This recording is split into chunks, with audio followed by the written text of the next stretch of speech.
আসসালামু আলাইকুম প্রিয় দর্শক, আবারও চলে এলাম ক্রিকেট নিয়ে।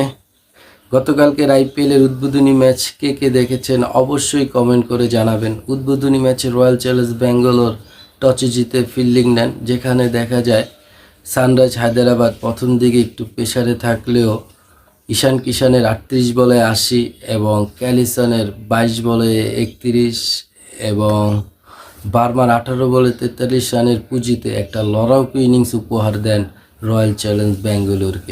যেখানে রয়্যাল চ্যালেঞ্জ ব্যাঙ্গালোর 9 রানের মাথায় 1 উইকেট, ভেবেছিলাম ম্যাচটা হেরেই যাবে রয়্যাল চ্যালেঞ্জ ব্যাঙ্গালোর, কিন্তু না, ধারণাটা পাল্টে গেল।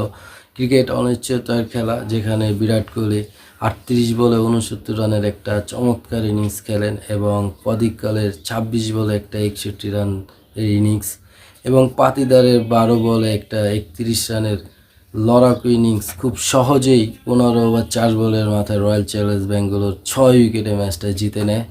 খুবই দারুণ একটা ম্যাচ ছিল, এক্সাইটেড একটা ম্যাচ ছিল। তো এই ম্যাচের প্রথম ইনিংস শেষে আমার এক ভাই আমাকে প্রশ্ন করেছিল যে সানরাইজ 201 রান করে ফেলেছে, ব্যাঙ্গালোর ম্যাচটা হেরে যেতে পারে। আমিও ভেবেছিলাম তাই, হেরে যেতেও পারে, রান চেজের একটা প্রেশার রয়েছে, কিন্তু না, ক্রিকেট অনিশ্চয়তার খেলা। আসলে টেকনিক্যালভাবে প্লেয়াররা এখন অনেক আপডেট হয়েছে, আর বিশেষ করে এখন ভালো উইকেট তৈরি করছে। এখন প্রতিটা হোম কন্ডিশনে দেখা যাচ্ছে নিজের মতো করে উইকেট তৈরি করে নিচ্ছে, ভালো ব্যাটিং উইকেট তৈরি করছে। আগে যেখানে দেখতাম আইপিএলে উদ্বোধনী ম্যাচগুলো 160, 70, 180 রান হতো, এটা ফাইটিং স্কোর হতো, খেলা জমজমাট হতো। 200-র উপরে যে দেখা যেত যে 5-6টা ম্যাচ হতো, রান আর হতো না। আর এখন দেখা যাচ্ছে অ্যাভেলেবেল 200, 250, 350, আবার সেই রান চেজের দিকেও চলে যাচ্ছে। আসলে এখন ক্রিকেট অনেক আপডেট হয়েছে, প্লেয়ারও আপডেট হয়েছে, বিশেষ করে ভালো উইকেট তৈরি করছে। এখন প্রতিটা দেশি উইকেটের প্রতি মনোযোগ দিচ্ছে, ভালো উইকেট তৈরি করতে পারছে। আগে যেটা দেখতাম যে শুধু অস্ট্রেলিয়ায় পিচ নিয়ে গবেষণা করত, ভালো উইকেট তৈরি করত, দেখা যাচ্ছে যে অস্ট্রেলিয়ারাই 300-র বেশি রান করতে পারত, আর কোনো দল তেমন 300-র বেশি রান করতে পারতো না, কারণ অস্ট্রেলিয়ারা পিচ নিয়ে বেশি গবেষণা করে, খুব ভালো সিদ্ধান্ত নিতে পারে, ভালো উইকেট তৈরি করতে পারে।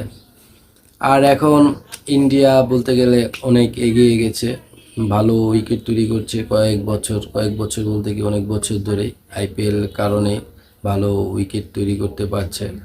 আর এই কারণে ব্যাটসম্যানরা অনেক আপডেট হয়েছে, শুধু ইন্ডিয়া না, প্রতিটা দেশই। যাই হোক, আইপিএলের উদ্বোধনী ম্যাচটা আমার কাছে অনেক অনেক ভালো লেগেছে, এক্সাইটেড একটা ম্যাচ ছিল, আর খুবই এনজয় করেছি। তো আপনারা আইপিএলের উদ্বোধনী ম্যাচটা কেমন এনজয় করেছেন অবশ্যই কমেন্ট করে জানাবেন। আর একটা কথা, এবার আইপিএলে কে কোন দল সাপোর্ট করছেন অবশ্যই কমেন্ট করে জানাবেন। আর আমার এই ভিডিওটা যদি ভালো লাগে অবশ্যই লাইক কমেন্ট শেয়ার করে দিবেন। পরবর্তীতে আবারও ক্রিকেট নিয়ে চলে আসবো ইনশাআল্লাহ। দেখা হবে নেক্সট ভিডিওতে। আল্লাহ হাফেজ, বাই বাই, টাটা।